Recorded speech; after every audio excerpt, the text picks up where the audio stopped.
way in which Linklaters Amsterdam tries to get to its goals in CSR is by volunteering and making partnerships with charities like REEFolution.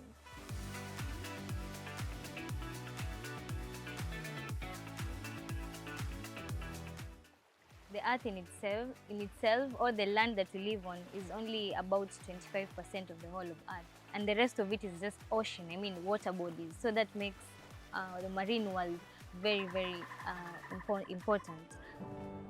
Restoring coral reefs is important because it is at the core if we want to save this precious ecosystem, because as we all know that coral reefs face a lot of threats both globally and locally. So especially due to climate change, destructive fishing, pollution and unsustainable tourism. So if we really want to save this precious ecosystem, we have to actively restore corals.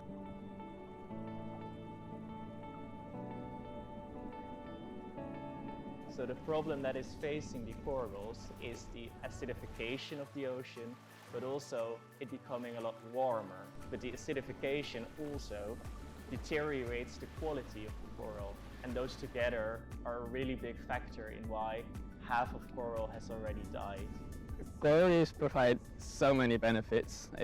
For the communities living around them, it provides fishing opportunities, supporting their livelihoods. It provides tourism opportunities, snorkeling, diving. People want to come see those coral reefs. But also other more hidden benefits of coral reefs, such as coastal protection. The waves break onto the coral reefs, protecting the land lying behind it. But also sourcing for pharmaceuticals. Many reasons that coral reefs are important and deserve to be protected. We do think it's important, the science part, a local community investment, and also education. And REEFolution has all of that. They teach their own staff to be a Reef Ranger. They also go to schools to educate the little ones. The most important thing they hear about coral. When I go to the village or the community and you meet two people, many of them will ask, okay, how can I join you guys? How do I get to be part of the team and things like that. My favorite part about being a Reef Ranger is the children.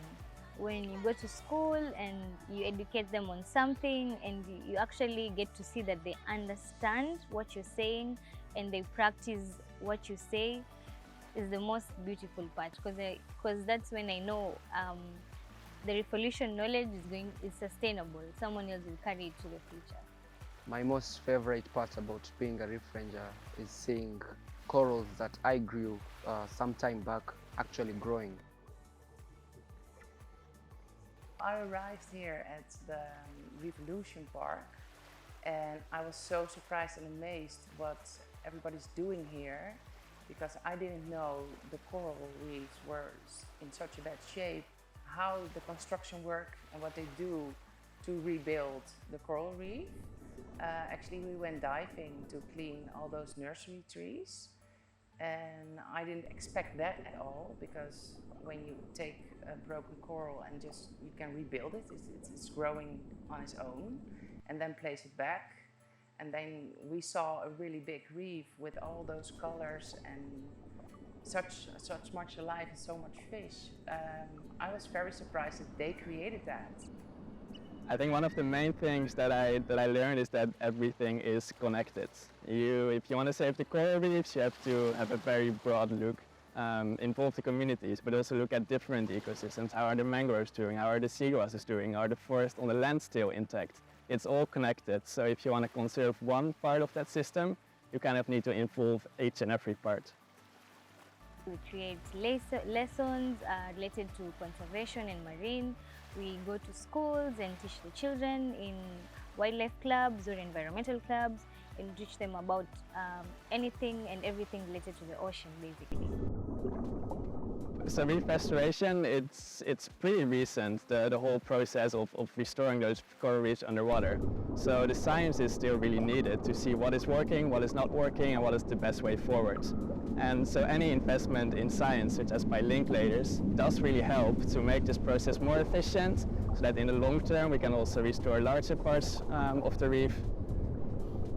And that is something that I really want to take back to the Netherlands, because that's where it starts. Like, it's the coral reef is one thing, but it doesn't mean anything if we don't consider the broader environmental impact and what we are doing in Europe, in America, and in other countries when it comes to global warming. We need to take actions now instead of later, because then we'll be too late.